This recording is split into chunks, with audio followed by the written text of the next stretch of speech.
acá.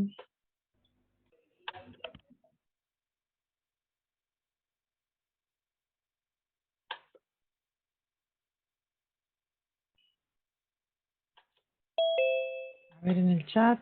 Buen día, buen día. ¿Ninguna otra novedad?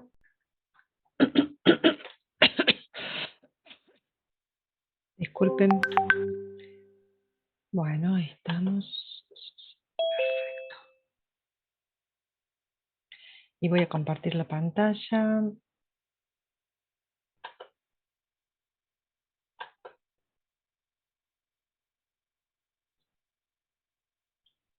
Ok. Esperen que mueva un poquitito esto para acá abajo. Y esto un poquitito más arriba.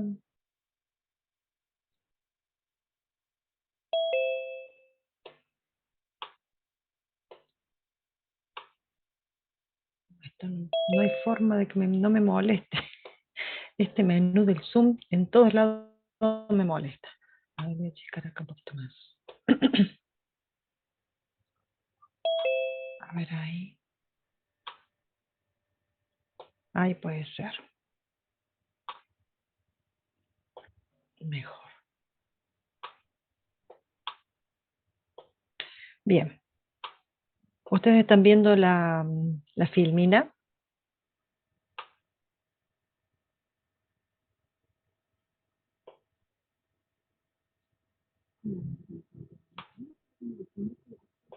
Yo no los escucho a ustedes. Ahora escucho un ruido. ¿Nadie se ha perdido otra vez? Vale. ¿Tú? Bueno, alguien dejó el audio prendido. Bien. El mismo sorprendido, ¿vale? Lo mismo. Silencia a todos. El que quiera hablar, abre el micrófono, pero no lo abran si no es necesario para no interferir y traer ruidos. Sí, vamos a terminar de ver la pregunta Cintia, si vamos a continuar con la filmina de la clase pasada. Sí, terminamos con esa y después comenzamos la nueva. Bien, entonces vimos asignación contigua la clase pasada. Vamos a hacer un pequeño repaso donde hablamos de esa asignación. Lo que hacía era ocupar bloques en el disco en forma contigua, ¿sí? En forma secuencial. Entonces cada archivo, cuando tenía que guardarse en el disco, ocupaba esos bloques uno a continuación del otro. Y cuando se terminaba el archivo, el próximo archivo se guardaba a continuación del primero. Tengamos en cuenta que cuando estamos hablando de implantación de archivos, voy a volver para atrás.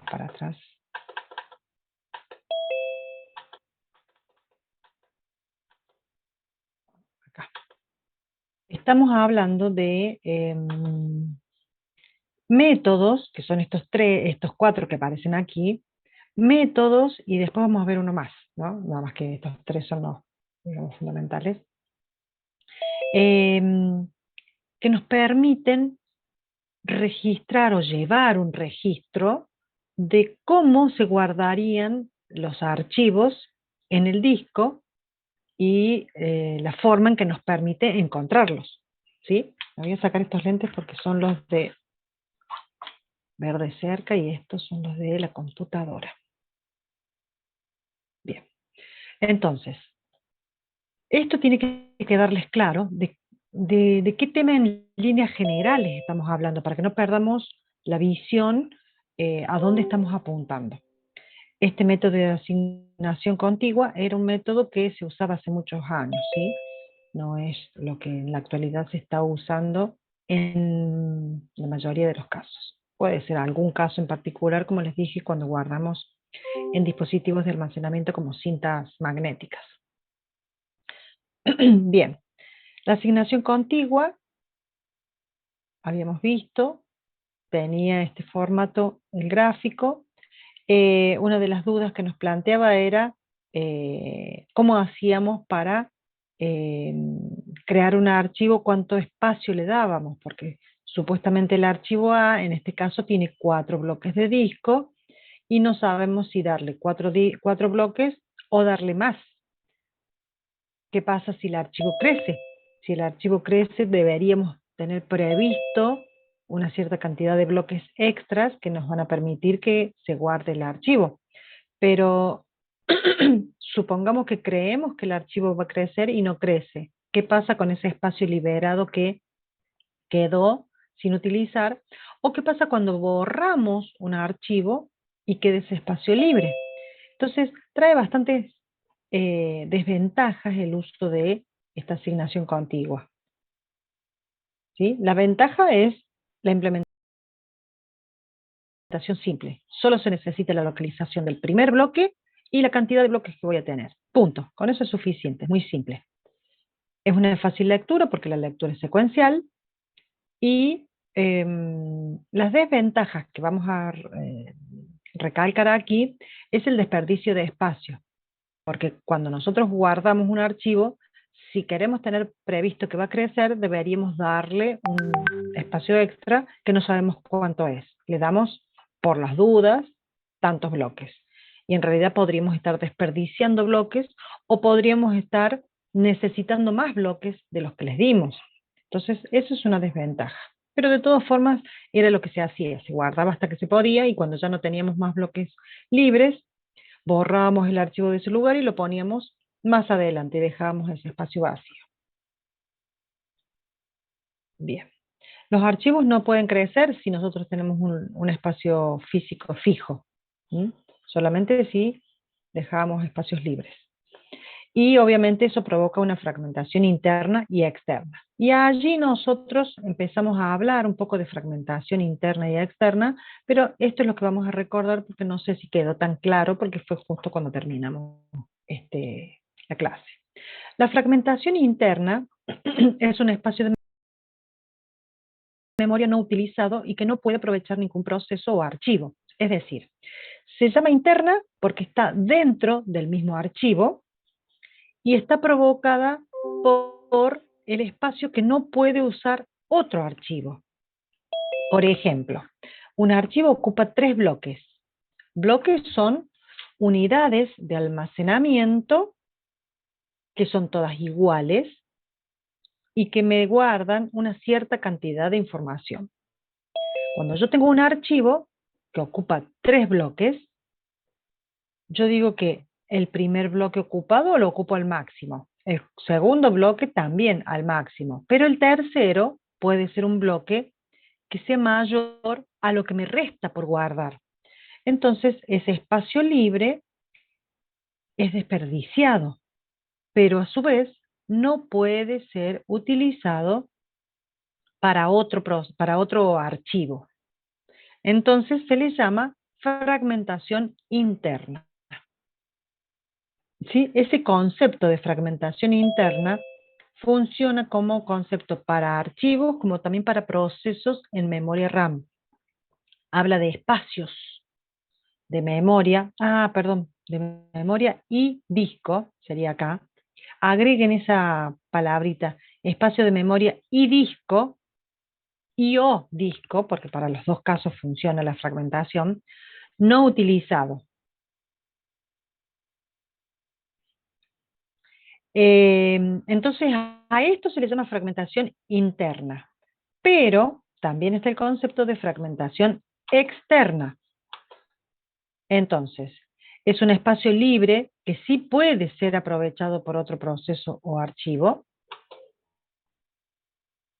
pero cuando, por ejemplo, se da si tenemos archivos que se eliminaron. Un archivo que yo eliminé, imaginémonos este caso, elimino el archivo C completo porque ya no lo necesito. Me quedan esos 6 bloques libres. Pero ¿qué pasa si yo tengo que... ¿qué pasó?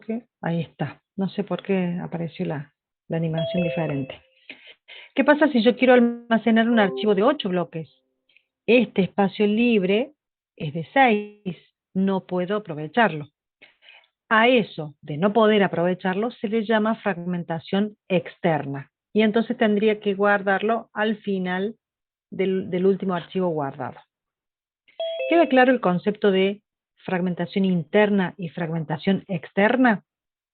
Estos son los bloques, ¿sí? Cada bloquecito guarda una serie de información. Si yo a este bloquecito lo uso incompleto, se llama fragmentación interna.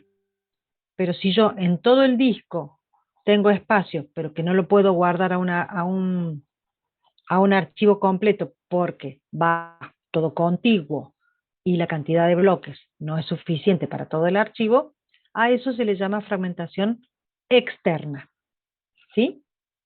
En ese caso, la fragmentación externa nos permite una posibilidad de recuperar esos espacios libres, reubicando los archivos en el lugar, reubicándolos todos al principio y liberando esos espacios intercalados en todo el disco para el final. Entonces a eso se le llama desfragmentación o compactación y es lo que nos permite poder usar más cantidad de espacio para los nuevos archivos que quiero guardar. ¿Me van siguiendo hasta allí? Sí, profe. Sí, profe. Bien, Windows no trabaja con ninguno de estos que estamos viendo, chicos. Ya van a ver que Windows trabaja con NTFS, pero para que vayan entendiendo las diferentes avances que fue teniendo los métodos de implantación. La de fragmentación interna, bien. Vuelvo para atrás. Esperen que voy a poner el chat, porque me está apareciendo al medio. Lo voy a poner aquí más abajito. Y esto lo voy a subir un poquito más allá.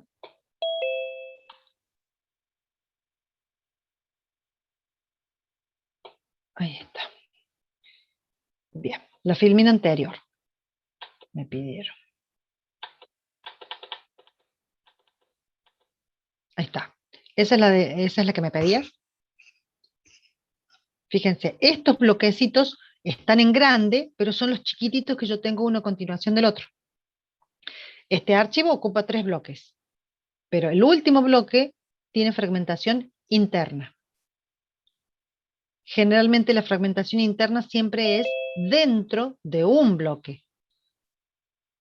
La fragmentación externa es cuando tengo varios bloques libres, pero el archivo que yo quiero guardar ocupa más de un bloque. Bueno, perdón, más de los bloques que tengo, no de uno, más de los bloques que tengo disponibles. A ver si el chat... Gracias, profe. Perfecto. Vamos avanzando. Entonces,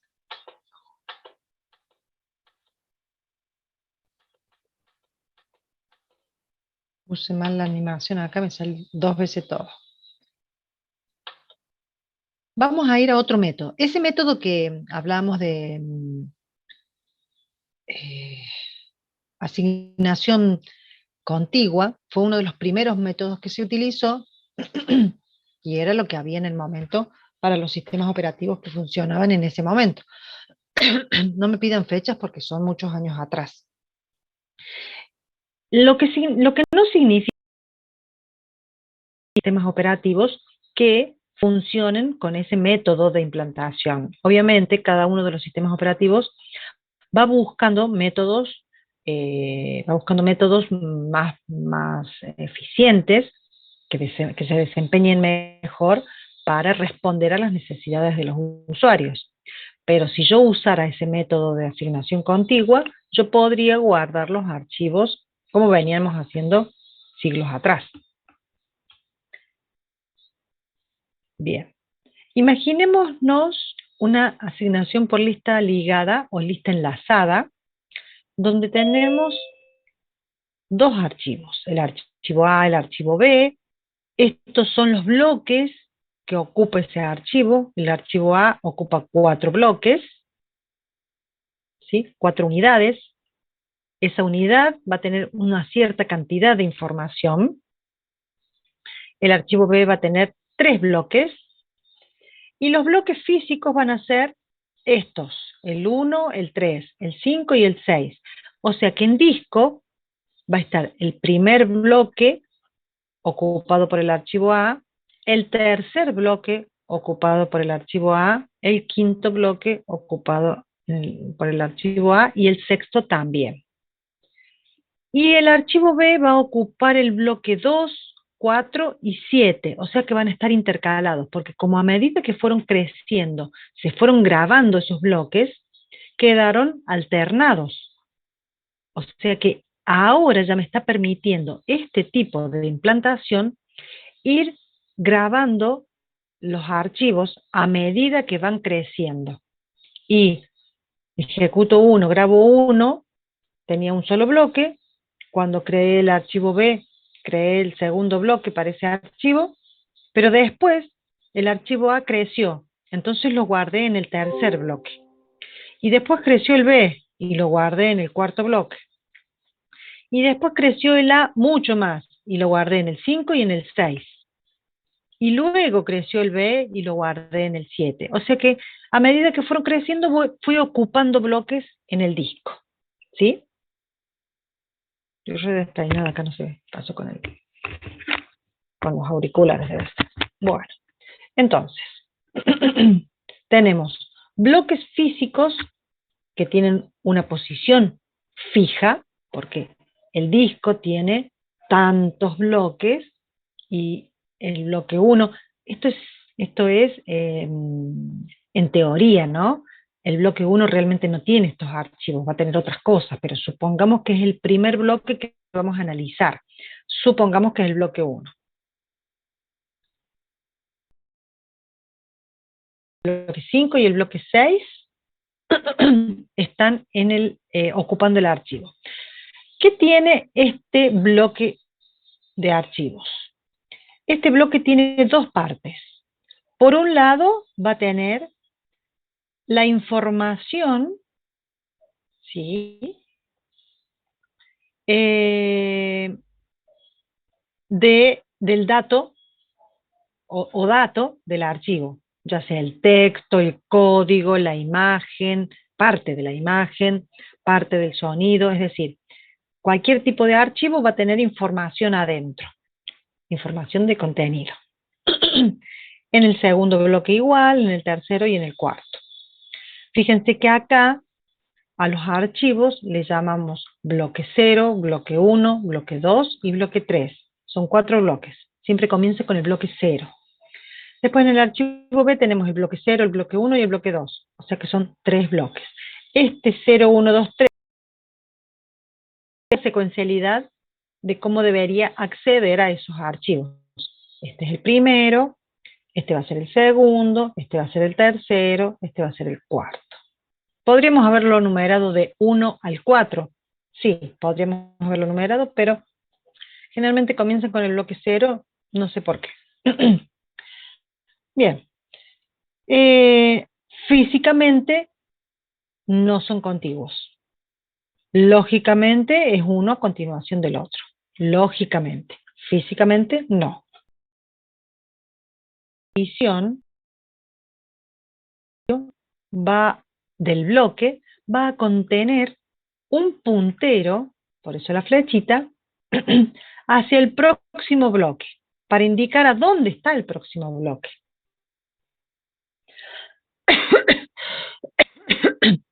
De forma tal de que cuando yo accedo al primer bloque, leo la información y si necesito, voy al puntero y puedo acceder al segundo bloque. Accedo a la información, leo y voy al tercer bloque por ese puntero. O sea que cada bloque va a contener el puntero al próximo bloque que continúa. Y el último bloque va a contener información que puede ser un 0 o un -1 o un null o un E o F, cualquier símbolo que use ese método que indique que allí termina el archivo. Entonces cuando yo lo leo, voy siguiendo la secuencialidad por medio de los punteros que están guardados en esta parte del bloque. O sea que el bloque se divide en dos partes. el puntero por un lado y la información por el otro. Lo mismo para el archivo B, ¿sí? El primer bloque apunta al segundo, el segundo apunta al tercero, y el tercero dice que ahí termina porque tiene un cero. El símbolo puede ser cero, puede ser -1, teóricamente, ¿no? -1, E o F o null. Cualquiera de esas palabras que encuentren generalmente apuntan al final del archivo. Bien. Entonces, cada archivo es una lista enlazada de bloques de discos. Los bloques pueden estar en cualquier lugar del disco. La primera palabra de cada bloque es un puntero al siguiente bloque. El resto del bloque se utiliza para almacenar datos.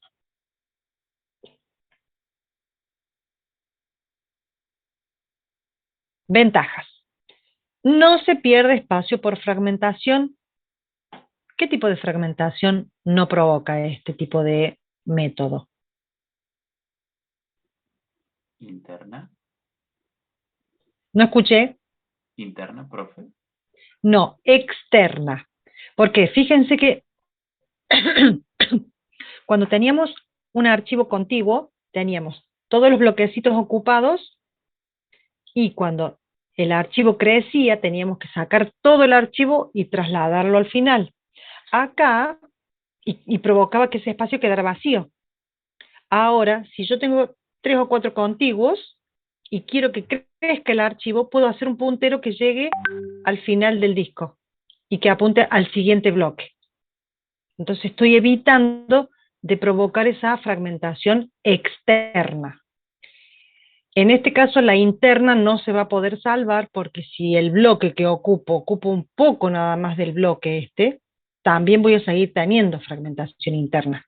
Depende de la cantidad de información que guarde. Pero si el archivo crece, yo puedo agregarle al puntero aquí, en vez de ponerle un 0 o fin de archivo, le puedo poner un puntero que me indique cuál es el próximo bloque, que el bloque puede ser el 20, el 30, el 50, el 800, otro bloque más. Y entonces, leo este, leo este, leo este, y cuando llego a este me dice no terminó allí, sigue en el 800. Ah, bien, y me traslado al 800. Entonces lo que permite es que no se pierda información por fragmentación externa. Me estoy sacando la campera porque ya me empezó a hacer calor. Es suficiente guardar la dirección del primer bloque en el directorio que usamos, porque con el primer bloque ya encuentro los demás bloques. ¿Sí? Entonces, de esa forma el archivo puede crecer fácilmente. ¿Se va entendiendo esto? Es muy simple este método, pero mucho mejor que el anterior, porque el anterior sí o sí provocaba fragmentación externa y muy continuamente.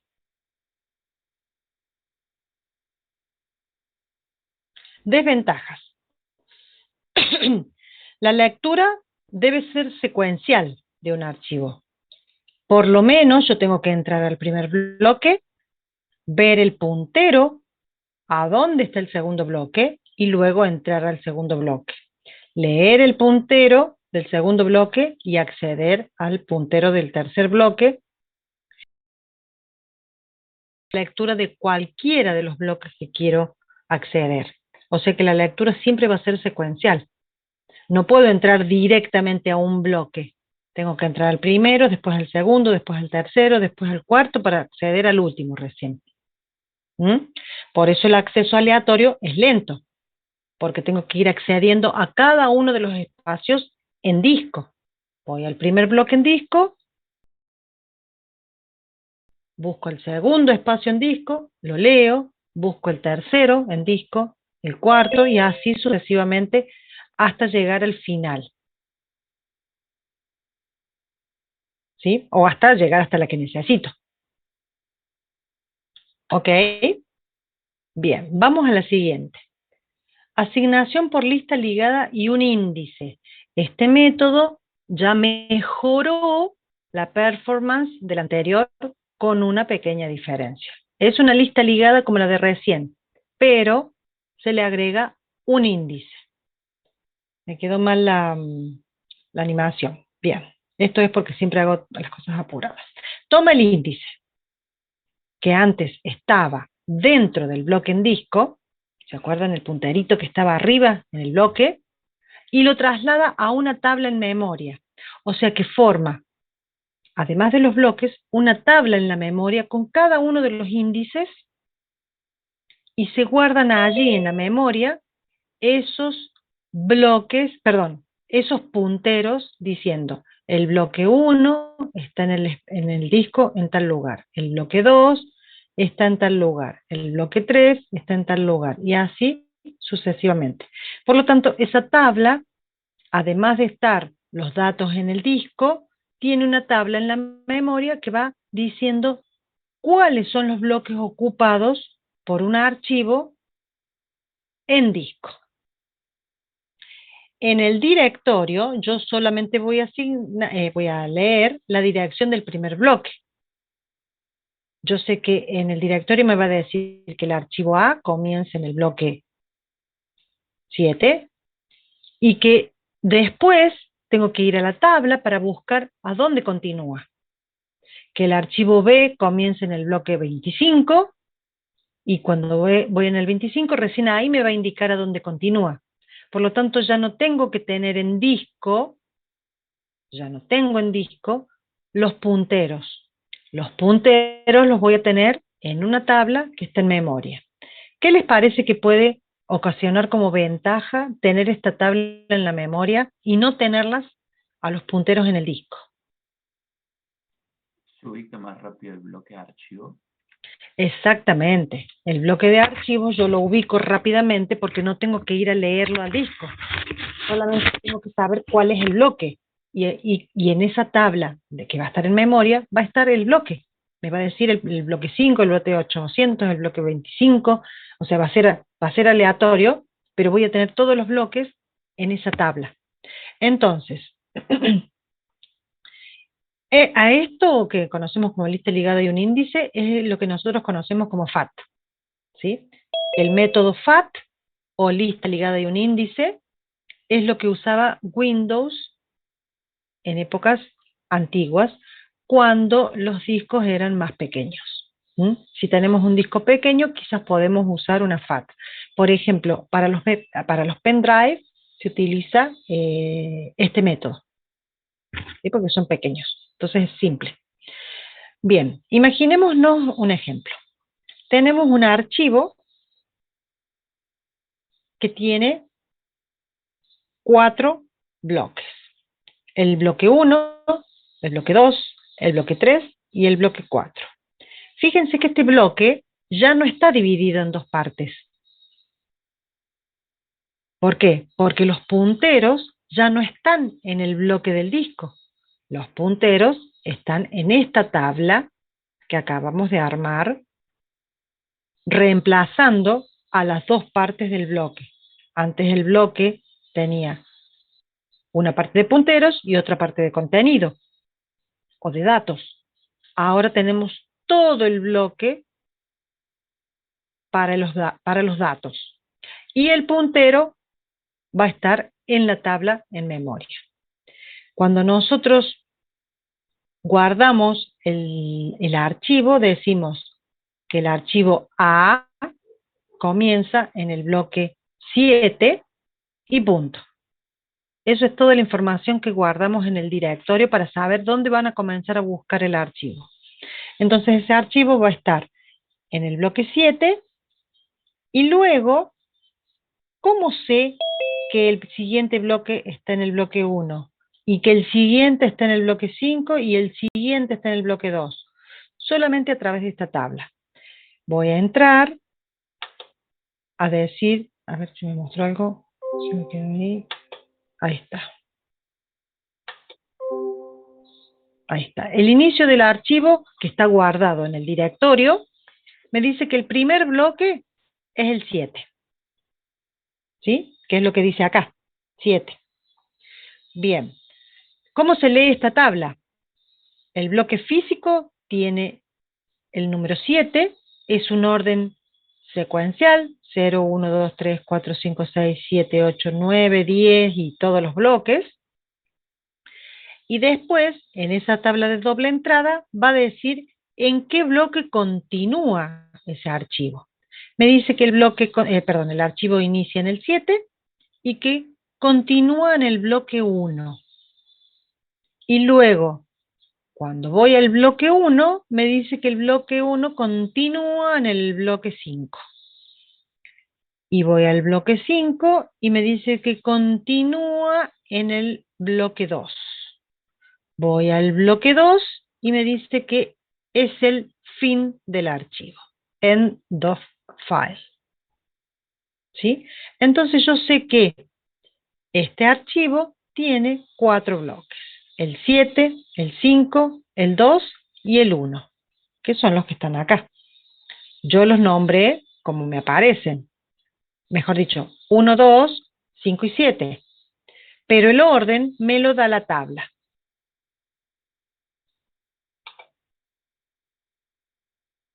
Ahí termina, ¿sí? El EOF, el -1, el null, ¿sí?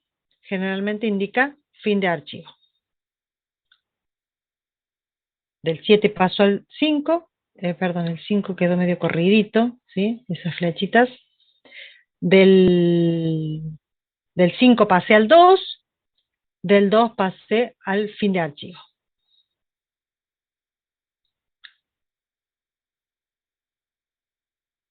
¿Sí? ¿Quedó claro? ¿Cuál es la ventaja? Ay, perdón, vuelvo para atrás.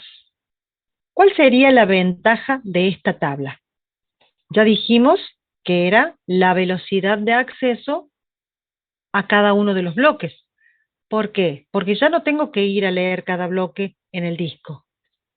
Leo cuál es el primer bloque, lo busco en la tabla y recorro la tabla en memoria. Y cuando quiero llegar al bloque tercero, cuarto, quinto, me detengo allí y ahí recién voy al disco a buscar ese bloque. ¿Cuál sería la desventaja?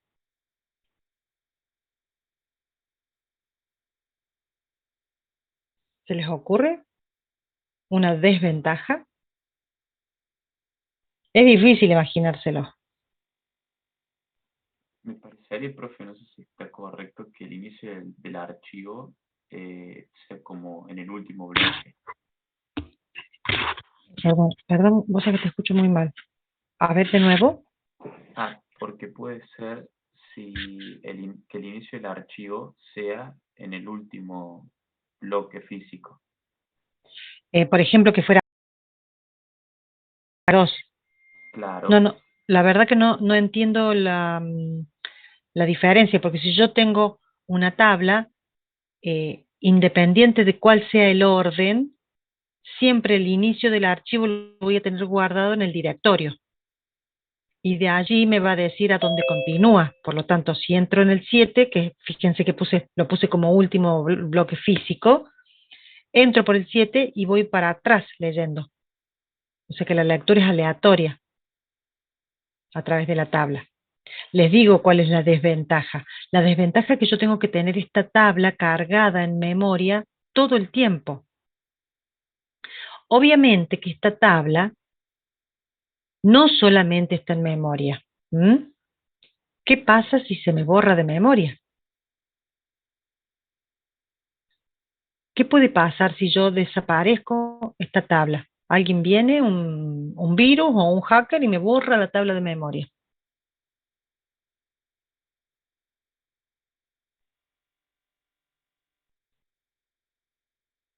Una catástrofe, porque no encuentro más los archivos. No tengo forma de saber qué archivo está en cada bloque. ¿Sí?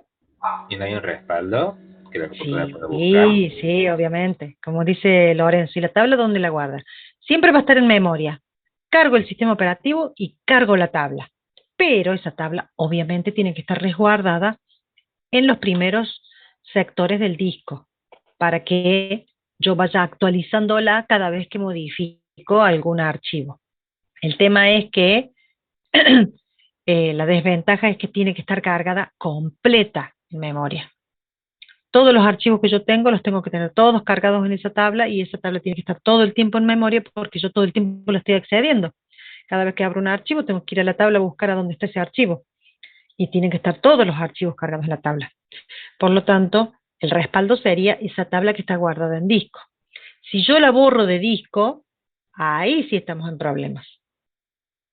Por supuesto que en un principio había una sola copia de esa tabla, después se fueron modificando, se hicieron mejoras y se hicieron en primer espacio de disco una tabla guardada, y después se hicieron copias como para que si se borraba del primer espacio de disco, que es cuando se carga, estuviera la copia en otro lugar, pero bueno, se hicieron mejoras como para que funcionara mucho más, en forma mucho más segura.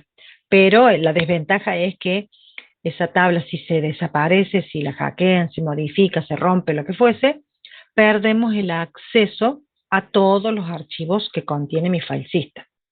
Entonces esa es una desventaja. ¿Qué sería el 3 y el 4? Dice Lucas. El 3 y el 4. El 3 y el 4 serían espacios vacíos.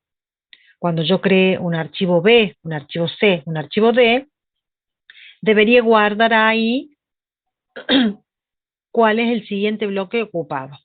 Los que están vacíos es porque no están ocupados por ningún archivo. Si yo cargara este es un solo archivo, pero si yo cargara un segundo archivo, tendría información de dónde continúa el bloque 3. Puede ser que continuara en el bloque 9, en el 8, en el 6. ¿Sí? El archivo A ocupa estos: el bloque 1, el bloque 2, el bloque 5 y el bloque 7. El archivo B va a ocupar otros bloques. ¿Cuántas entradas llegará a tener esta tabla? ¿Cuántas entradas podrá tener esta tabla FAT? ¿Qué les parece? 32, ¿por qué?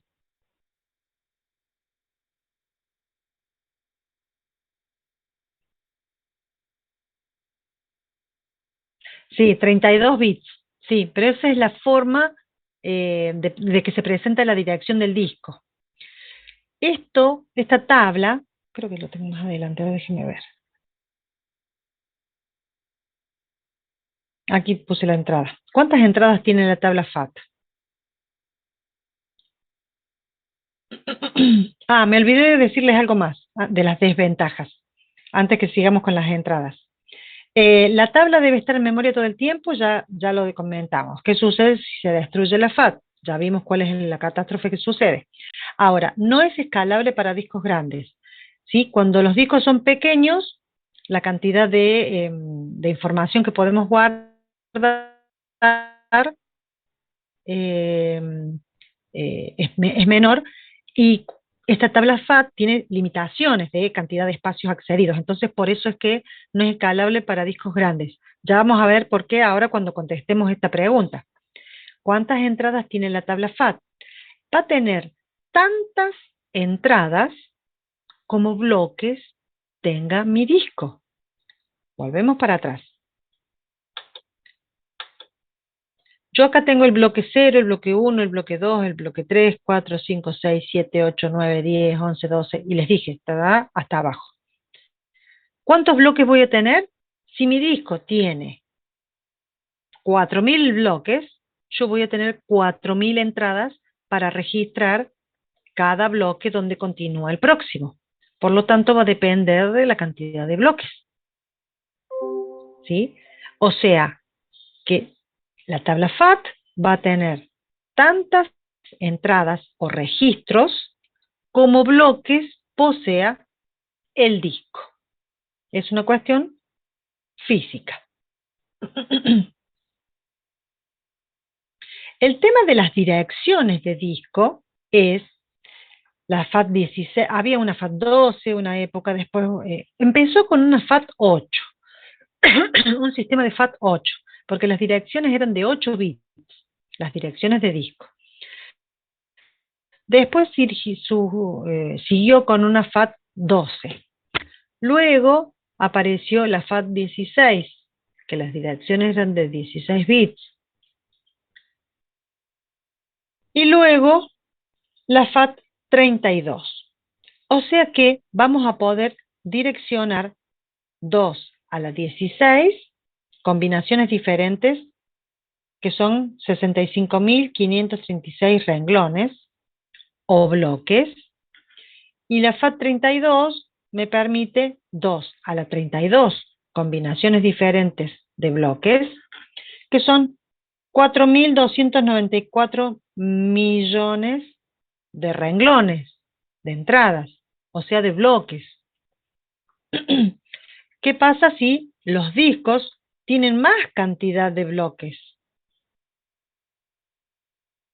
No las puedo direccionar, porque la tabla de 32 bits me direcciona esta cantidad o menos.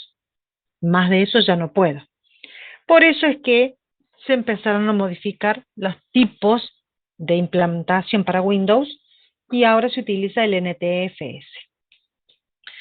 Hasta discos chicos sí se podía.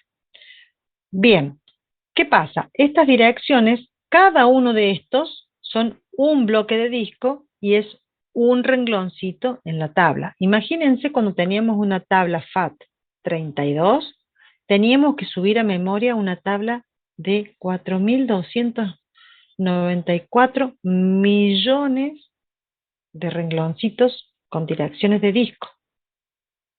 Era muy pesada. Ya empezó como la palabra lo indica, ser pesada en mantenerla en memoria. Por eso se llegó a que había que conseguir una solución de cómo implementar este método de la tabla. Y eso se consiguió a través de NTFS. Ya vamos a ver cómo funciona NTFS. Pero esto en un principio era fantástico porque era súper rápido, todo estaba en memoria, entonces en memoria se accedía a los bloques rápidamente. ¿Se entiende esto de por qué FAT16 y FAT32? 16 direcciones de disco son las combinaciones de ceros y unos que puede haber. El 0 para la dirección 01, el 00 para la dirección 0, el 01 para la dirección 1, el 10 para la dirección 2, el 11 para la dirección 3. Ahí tenemos 4 direcciones. Si fuera de 3 bits, sería 0, 0, 0, la dirección 0. Y 1, 1, 1, la dirección 7. 1 de 4, 1, 2, 1, 1, 7. Entonces, 0, 0, 0 sería el bloque 0 y el 1, 1, 1 sería el bloque 7. Después, si pasamos de 2 a la 4, que sería 4 bits, sería 1, 1, 1, 1, y ahí tenemos del 0 al 15. Después de FAT8, FAT16, FAT32, la cantidad de direcciones que se calculan ahí, ¿sí? No se los hago los cálculos porque ya no me da la cabeza para hacerlo mentalmente. Pero sabemos que como son números binarios, esas son las combinaciones que se van a poder realizar. Vamos hasta ahí, ¿está claro? ¿Está entendiéndose el tema de cómo funciona una tabla FAT? Bien, Sí, gracias. vamos, gracias. Vamos a lo que sigue. ¿Hay alguna pregunta? Si no, avanzamos, porque ahora pasamos a otro método que es mucho más complicado. Bien.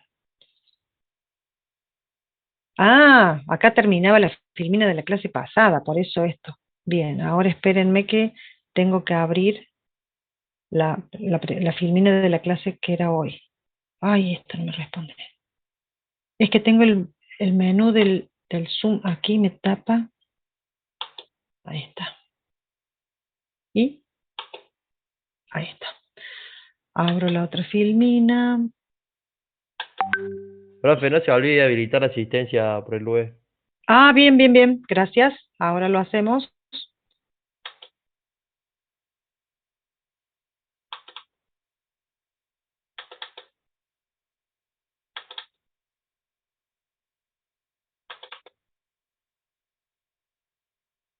Ay, ¿a dónde puse la filmina?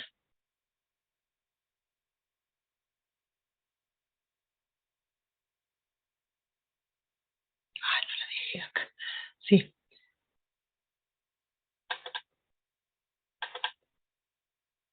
Se me perdió y ahora.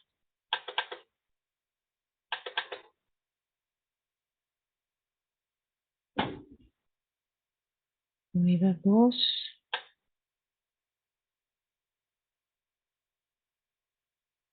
Parte 3.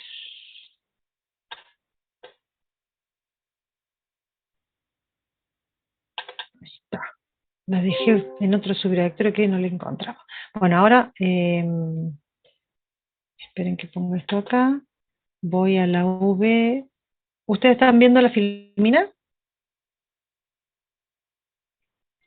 Estamos viendo O ven la vieja. Coordinación contigua. Ah, ahí está, perdón. Que le di otra filmina para compartir esta. Y vamos ahí. Y ahora voy a la V, yo, para habilitar la asistencia. ¿Qué hora es? ¿Qué hora es, chicos? Bien, sí, tienen tiempo de ponerla porque está abierta. Avísenme si ya pudieron poner el presente.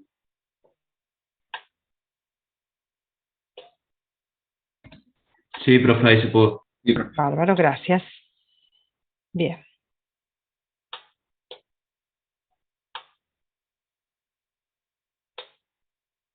Cintia, ya subí las PPT o no. A ver, fíjate, Cintia, ya que estás. Porque yo estoy convencida de que subí. Ahora, si vos yo estoy hoy media complicada con el tema del examen, así que quizás se me pasó, pero ¿vos querés la de ahora? Esa sí que no la subí porque no la transformé todavía en PDF. ¿Quieren que se las transforme ahora así las subo ya?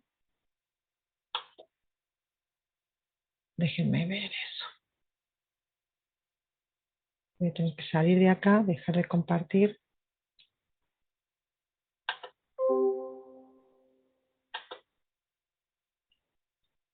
Archivo, guardar como. Parte 3, PDF.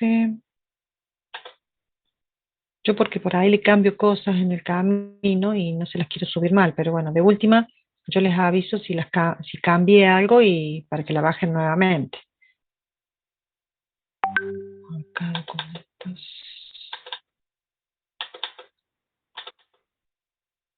Aquí.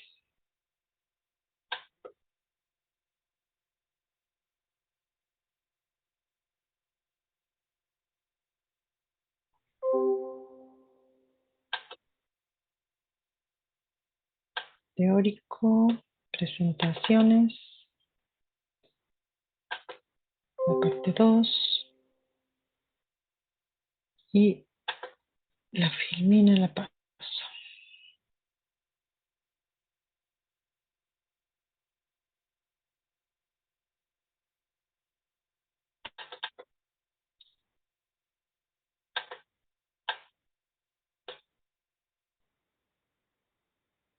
Quizás el texto no esté tal cual como se los pongo yo, después lo voy a cambiar, pero ahora lo dejo así, que dice parte 3. ¿Está? Después le cambio y lo pongo más ordenadito porque yo les cambio el nombre, pero ahora no tengo tiempo.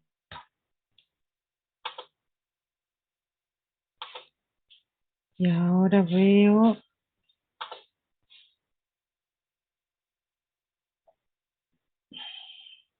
compartir con ustedes. Aquí y aquí. Ahora sí. Bien, esperen que todavía no está. Todavía no está. Esto quiero achicarle. Ay, este Zoom. No sé por qué este año estoy más más odiosa con el Zoom porque el año pasado yo lo manejaba bárbaro, o por lo menos no protestaba. Ahora todo me molesta. Como ya me acostumbré, se ve que ya le encuentro todos los peros. A ver, ahí está.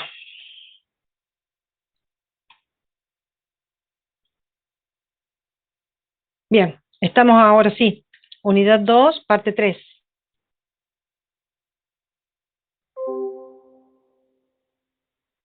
Gracias, Luis. Bien. Vimos asignación contigua, asignación ligada. Me olvidé de tildar asignación por lista enlazada. Porque seguramente les he dado algo más de esto. Y nodos I es lo que vamos a ver ahora.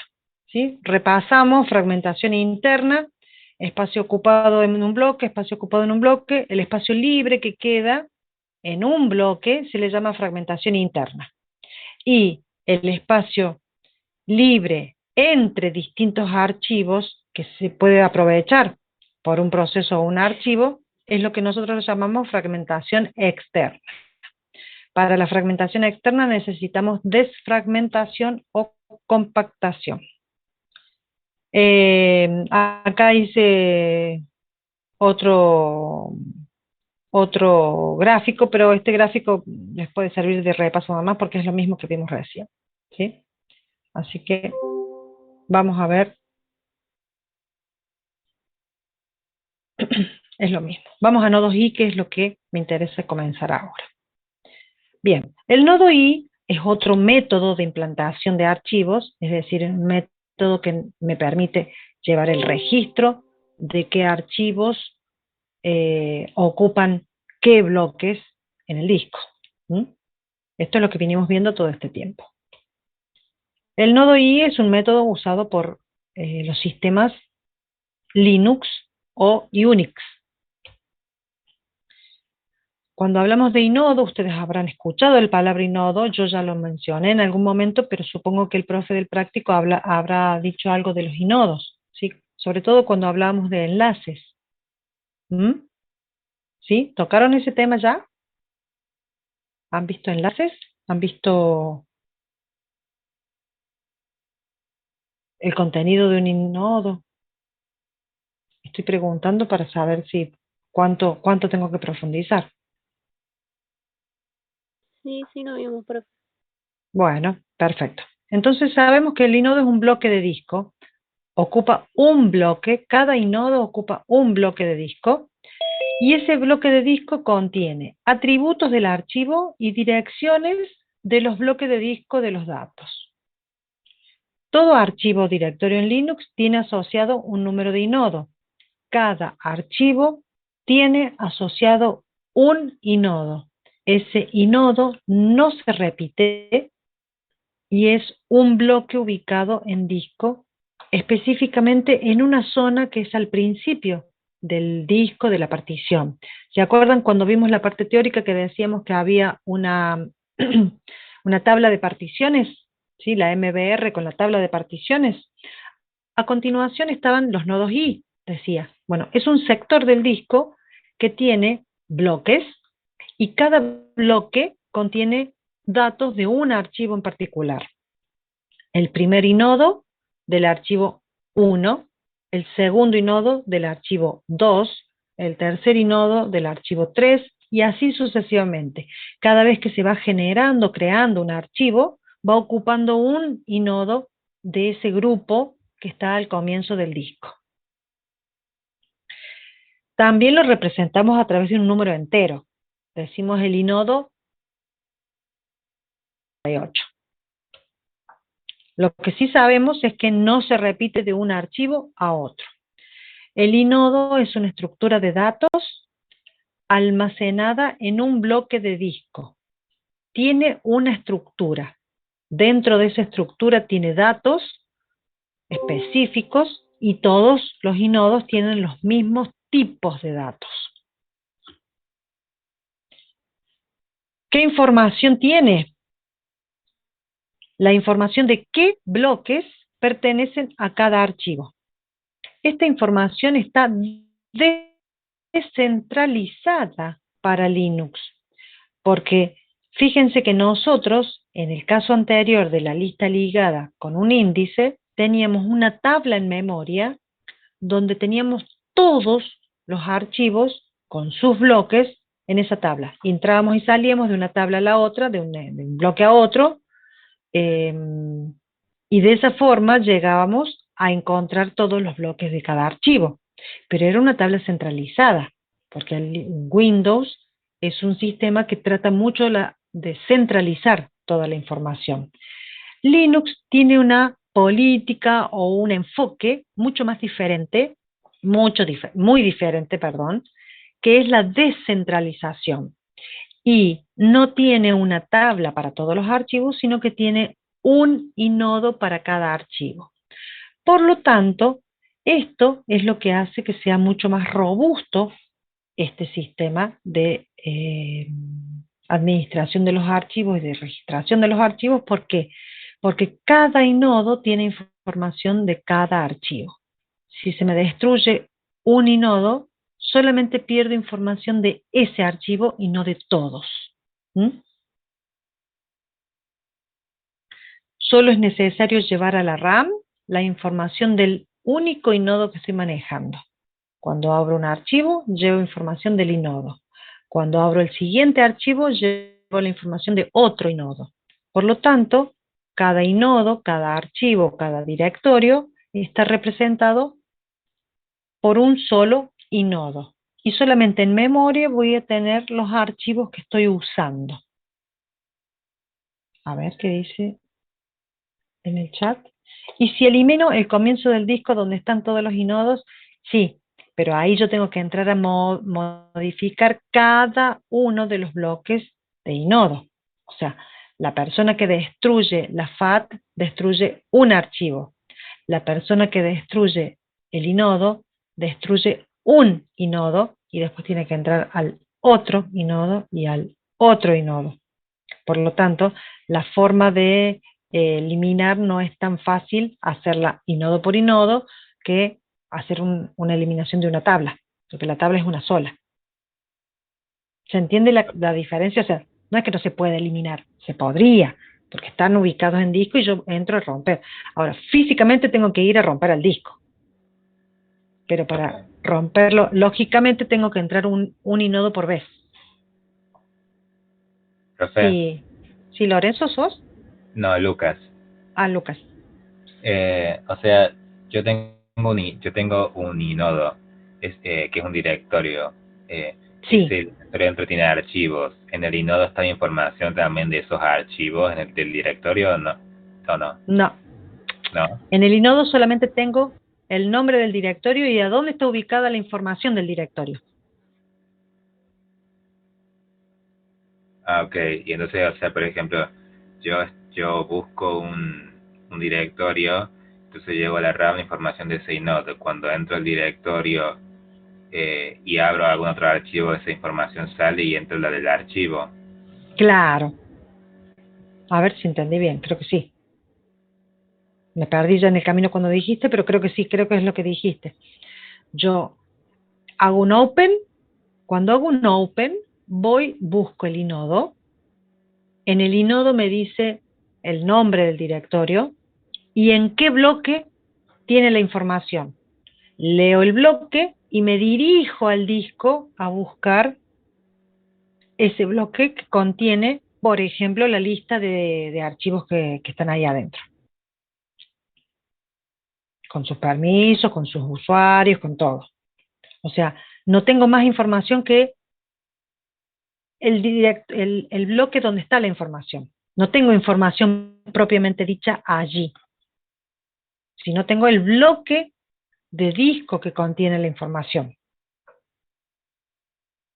A lo sumo, puedo perder, si borro un inodo, si elimino un inodo, puedo perder esa información, en qué bloque está. Pero los bloques que contienen directorios tienen un respaldo también, o sea que es mucho más segura que se pierda. Profe, una duda. Dale. Si movemos un archivo, ¿ese inodo también cambia?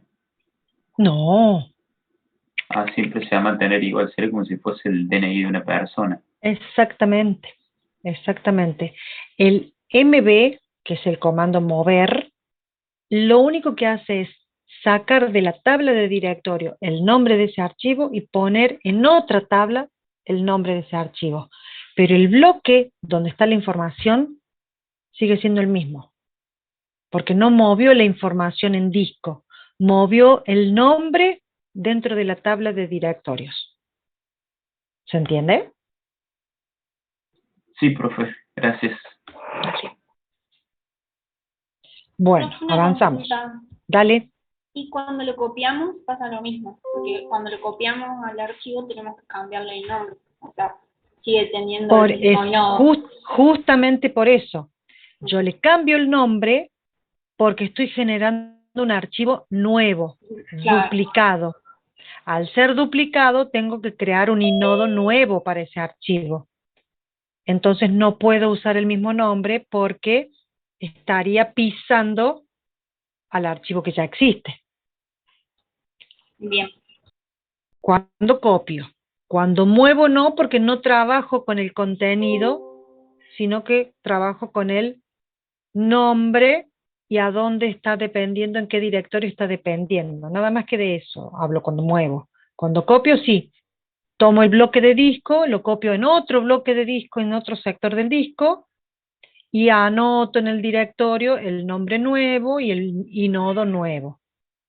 O sea, después, cuando actualizo algunos de los dos archivos, el que es copia es diferente al original, porque puede ser que se modificó.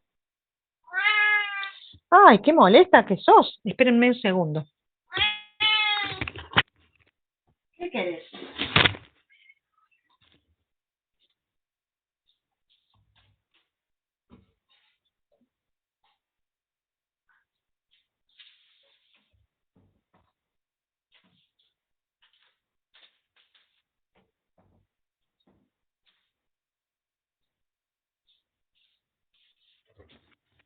Espérenme, le tengo que poner una silla para que no entre, porque debe ser que está aburrido, quiere salir o hacer algo conmigo y me molesta. Bueno, entonces, volvemos a inodo. Avancemos un poquito más y después, si hace falta, retrocedemos. Dentro de un inodo, ustedes van a tener esta información. El UID del propietario de ese archivo, el GID del grupo asociado al archivo, el tipo de archivo, la protección RWX, último acceso, fecha y hora de última modificación o creación, en este caso, número de enlaces, punteros a los bloques del archivo, ¿sí? Y tamaño del archivo en bytes. Todos esos atributos, ¿con qué comando lo ven? O por lo menos la mayoría. Puede ser con el ls. RM. Sí. ls-l, ls-l, sí, es el que muestra casi todos los atributos. Con el ls-li veo el número del inodo. Pero acá no está el número del inodo. ¿Por qué? Porque el número del inodo es la estructura. Es como si fuera el nombre del inodo. Entonces el número está ubicado en forma secuencial en ese sector en la partición del disco, al principio. Bien, además de estos atributos, el inodo tiene, vamos acá, imagínense que esto es un inodo, ¿sí? Porque es un bloque de disco que contiene atributos, pero no solamente contiene los atributos, como les decía, también contiene direcciones de disco de los 10 primeros bloques del archivo. Es decir, si yo tengo un archivo que ocupa 10 bloques, acá van a estar la dirección 11, 12, 13, 14, 15, 16, 17, 18, 19, 20. O la dirección 1500 11, 1512, 1513, es decir, 10 direcciones de disco, son 10. De 1 a 10, porque el archivo puede tener 2 bloques, 3 bloques, 5 bloques, o 10 bloques, o puede tener más. Por lo general, imaginémonos por ahora que tenemos bloques de 1K. Los bloques van a ser espacios de 1KB. Después vamos a ver otras medidas. Pero supongamos que los bloques son de 1K. Entonces yo voy a tener, si tengo 10 bloques de direcciones, voy a tener un archivo de 10K. Es un archivo muy pequeñito para nosotros. Porque acá voy a tener la dirección 11 que me va a llevar al bloque 11 en el disco. Acá voy a tener la dirección 12 que me va a llevar al bloque 12 en el disco. Y así sucesivamente. ¿Sí? Esto se me chispoteó con la animación porque lo agregué al final y quedó ahí suelto. Entonces, acá imaginémonos que estamos en el disco y voy al bloque 11 que tiene datos. Voy al bloque 12 que también tiene datos. ¿Qué datos? Un texto, una fotografía, una imagen o una parte de ellas. ¿Sí? Y así los 10 bloques, las 10 direcciones que apuntan a bloques de disco. ¿Se entiende eso? Es decir, en el inodo yo tengo los atributos, que dice cuáles son los permisos, los nombres, las fechas, los tamaños, el tipo de archivo, todo eso. Pero además tiene 10 espacios, que son 10 renglones, que guardan direcciones de disco. Y esas direcciones pueden ser un número. En este caso, el número 11, el número 12 y el número 20. Y los intermedios. Pero podría ser otro número. Como les dije, el 1533, el 1534, el 1535 o el 8853. O sea, cualquier número de bloque que esté ocupando espacio en el disco. Y acá van a estar, en cada bloque de disco van a estar los datos propiamente dichos, el contenido de la información. Bien, hasta allí entendemos, son 10 bloques. Pero ¿qué pasa? Es un tamaño muy pequeño de archivo. Para nuestra utilidad ahora, 10 bloques de disco es nada. Entonces existe otro sector más, que es una dirección, que se llama bloque simplemente indirecto. Es una dirección que apunta a un bloque simplemente indirecto. Este bloque simplemente indirecto va a contener una cantidad de registros con direcciones de bloque de disco que van a apuntar a bloques de datos. Por eso se le llama bloque simplemente indirecto. Aquí voy a tener un solo bloque, pero dentro de él va a haber direcciones de disco. Pero no van a ser 10, van a ser más. Yo hice así, pero son muchas. Entonces acá voy a tener el bloque 20, el 21, 22, hasta el 256. Porque en este bloque van a caber 256 direcciones. Ya vamos a ver por qué ese número, y en realidad es un dato de un ejemplo. Puede haber otros números y otras cantidades, pero ya lo vamos a entrar a ver a eso. Entonces, están los atributos, las 10 direcciones de 10 bloques directos. ¿Sí? Direcciones que apuntan a datos directos, se le llama, datos directos. Después tenemos una dirección que apunta a un bloque, pero que ese bloque tiene las direcciones, y que pueden ser 256, que recién ahí van a apuntar a bloques de datos reales. ¿Sí? Es un bloque simplemente indirecto. Después tenemos otro campo más, que es un bloque que se llama doblemente indirecto. Y que va a guardar la dirección de un bloque doblemente indirecto que a su vez va a apuntar a diferentes bloques que van a apuntar a su vez a datos. Por eso se les llama doblemente indirecto, porque va a guardar un bloque, uno solo, con 256 direcciones que van a apuntar cada uno de ellos a otras 256 direcciones. Y esas 256 son las que van a guardar datos. ¿Sí? ¿Me van siguiendo? Sí, profe. Sí, profe. ¿Alguien está medio perdido y no entiende de qué estoy hablando?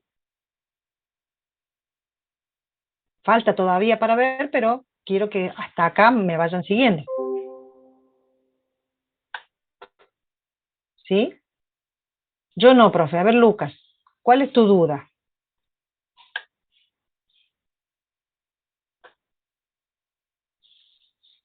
¿No podés abrir tu micrófono, Lucas, para que yo te escuche?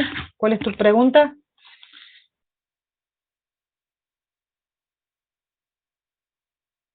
Solo confirmaba. Creo que dice que no está perdido. Ah, yo no estoy perdido. Ah, perdón, perdón, Lucas, entendí que no entendías. Perdón, yo entendí mal. Bien. Entonces, vamos al siguiente paso. Hay otra dirección más. ¿Sí? Y es el bloque triplemente indirecto. Es decir, acá hay 10 direcciones. Y acá hay 3 direcciones nada más. Pero esta es de un bloque que tiene dentro 256 direcciones de datos. En cambio, en el complemento indirecto, hay un bloque que tiene 256 direcciones que apuntan cada una de ellas a otras 256 cada uno. Y recién estas apuntan a datos. Y el triplemente indirecto apunta a un bloque que contiene bloques doblemente indirectos y que a su vez contiene bloques simplemente indirectos. Es decir que va continuando esta cascada de bloques conectados y que contienen a su vez doblemente indirectos, simplemente indirectos y datos directos. Por eso es que Linux nos permite crecer el tamaño del archivo y ubicar en cualquier lugar del disco los bloques en los que guarda la información. Cuando nosotros leemos el archivo, los primeros bloques están acá y los lee directamente. Cuando el archivo va creciendo, vamos a este bloque y llena la primera dirección. Esa primera dirección me apunta después al dato propiamente dicho. Exactamente. Son, no sé, 256 por 256 por 256, que no sé cuánto es, un montón. La verdad que no me puse a sacar la cuenta. Pero el proceso es leer el bloque, luego voy al otro bloque, saco las direcciones y luego voy al bloque real. En el otro caso es voy al bloque, saco el otro bloque, voy al otro bloque y recién saco la dirección general. Y en el tercero es voy a un bloque, saco el otro bloque, voy al otro bloque y recién, y así sucesivamente. Solamente hay 3 tipos de bloques indirectos, que son el simplemente, el doblemente y el triplemente. ¿Por qué tenemos 256 direcciones? Porque eso es lo que caben en un bloque de un K. Ahora vamos a ver eso. La cantidad de direcciones que puede guardar puede ser diferente, dependiendo del tamaño del bloque. En archivos pequeños las direcciones de disco están en el nodo I directamente, ¿sí? Ya vimos eso. En las 10 primeras puedo guardar las primeras direcciones, pero cuando los archivos son más grandes, En el inodo está una dirección de un bloque llamado simplemente indirecto que contiene las direcciones en discos que son adicionales. No los discos adicionales, sino las direcciones son adicionales. Indica el punto de direcciones adicionales en disco. Eso tengo que cambiarlo, ¿ves? Esa redacción está mal redactada, es que contiene las direcciones adicionales en disco.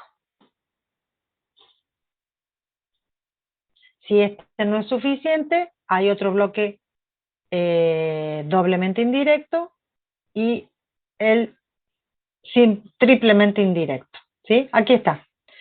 10K, en el caso de 1K, de bloques de 1K, tenemos el primer archivo va a tener hasta 10K.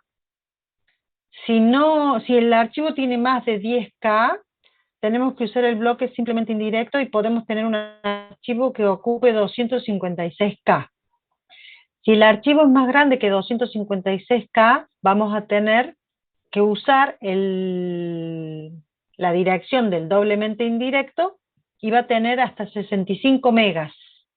Y si el archivo ocupa más de 65 megas, vamos a tener que usar el bloque triplemente indirecto que ocupa hasta 16 gigas. ¿Sí? Que era lo que vos planteabas recién, Genaro. Ni me había acordado que había calculado esto en su momento. Bien. Esto es, si tenemos bloques de disco de 1 KB, es decir, cada bloquecito, cada espacio que vamos a ocupar, lo dividimos en 1K. Y manejamos direcciones de 32 bits. Por lo tanto, un bloque de 1K va a tener 1024 bytes. ¿Sí? 1K son 1024 bytes. Las direcciones de 32 bits son 4 bytes. 32 bits son 4 bytes. Y cada dirección de 4 bytes dentro de 1K, dentro de un bloque, ¿cuántas direcciones puedo guardar en un bloque? ¿Se entendió la pregunta? Si yo tengo direcciones de 32 bits, que es igual a 4 bytes, y el bloque es de 1K, que es igual a 1024 bytes, ¿cuántas direcciones voy a poder guardar en ese bloque?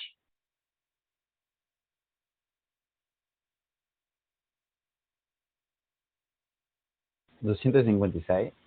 Exactamente, por eso es que yo hice el ejemplo con 256. Suponiendo que exactamente, Jesús, 1024 dividido 4.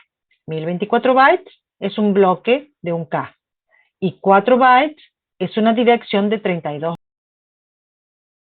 Como las direcciones de 32 bits están direccionando a direcciones de disco, yo puedo decir que son 4 bytes cada una de las direcciones.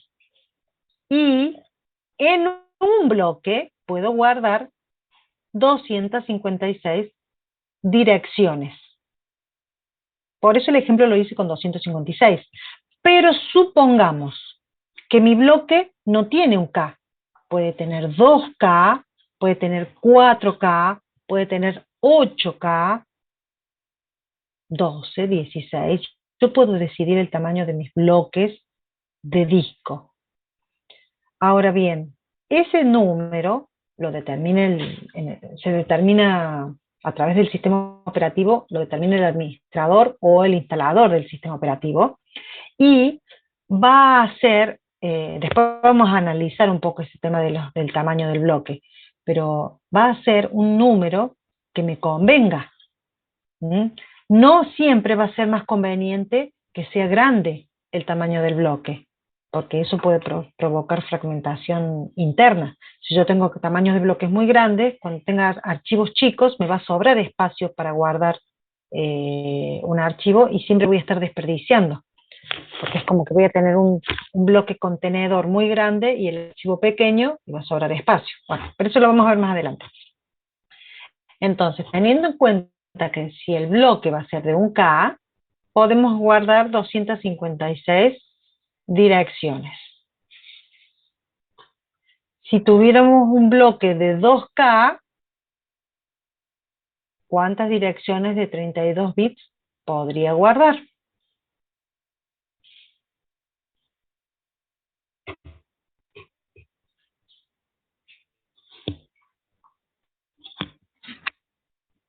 $512, el doble. Claro, el doble. Bien. Y si tuviera bloques de 4K, que es lo que normalmente se está usando, 1024. Perfecto. 1024 direcciones. Fíjense que en cada uno de esas, volvemos para atrás,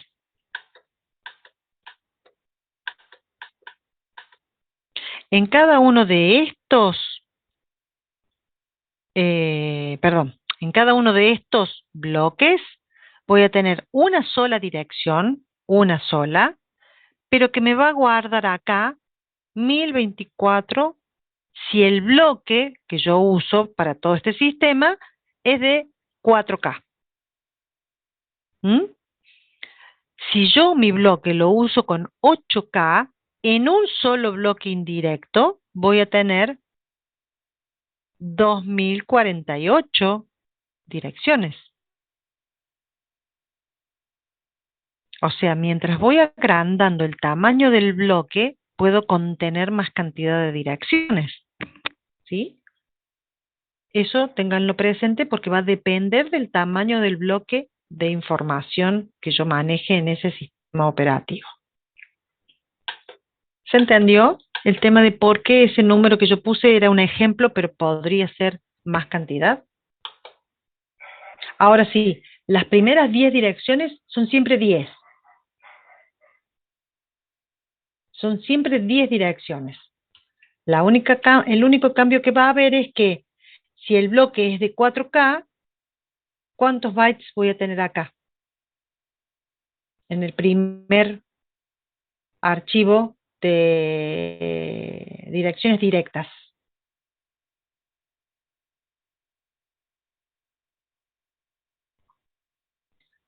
¿Cuál es el número de bytes que va a ocupar ese archivo? ¿O cuál es el tamaño en bytes que va a ocupar ese archivo? Que voy a tener 10 bloques directos, que no voy a necesitar los bloques indirectos. ¿Hasta cuánto va a ser el tamaño de mi archivo que voy a poder guardar?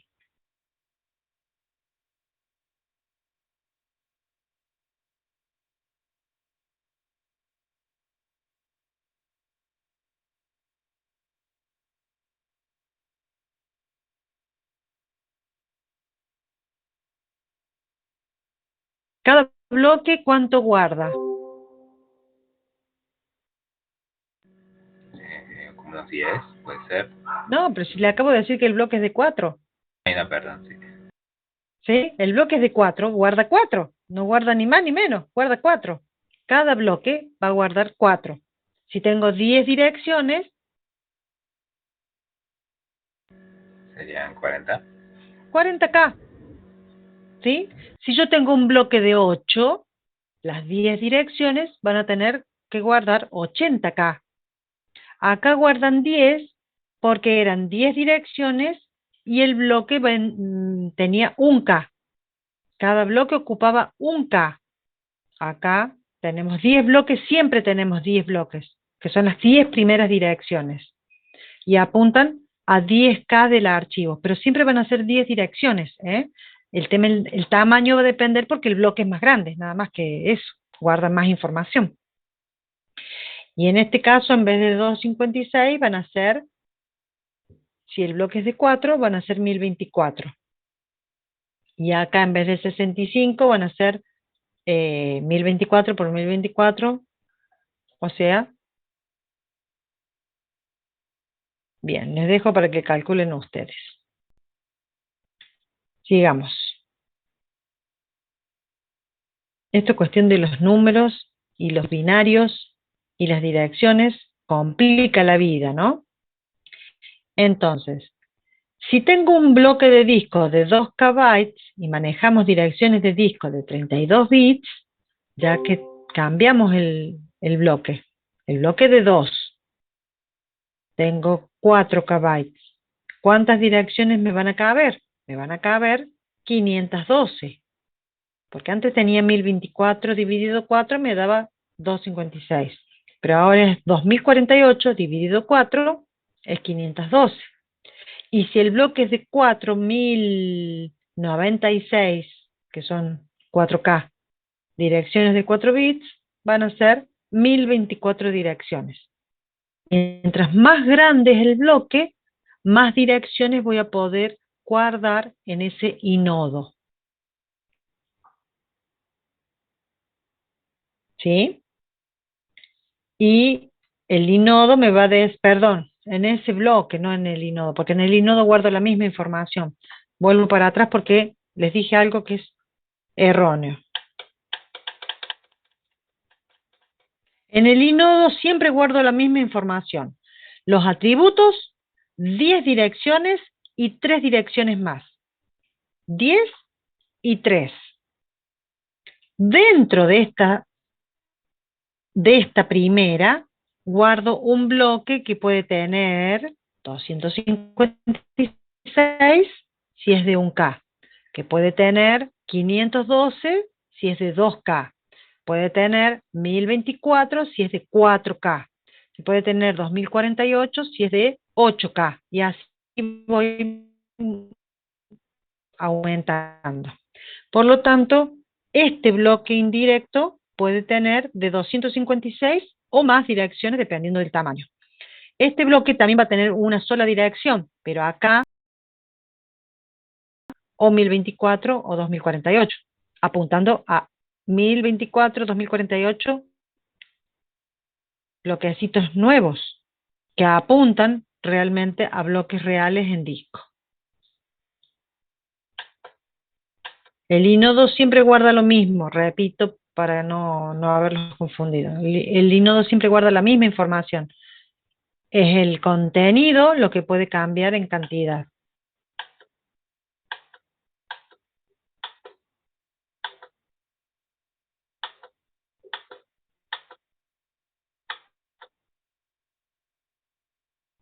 Bien. ¿Cómo vamos con esto? Con inodos. ¿Quedó claro? ¿Quedó alguna duda? ¿Algo para revisar? Yo les diría que este tema de inodos lo revisen de la parte práctica, porque no estoy segura de que salga tan claramente en el tema de los libros.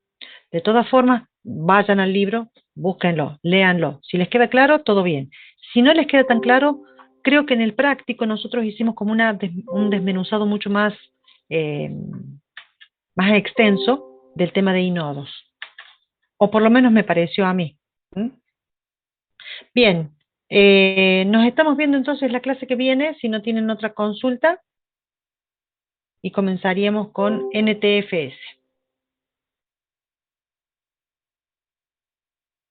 Bueno, muchísimas gracias, nos vemos entonces el martes que viene. Ah, profe, Chao, suerte, chao. un lujo. Gracias.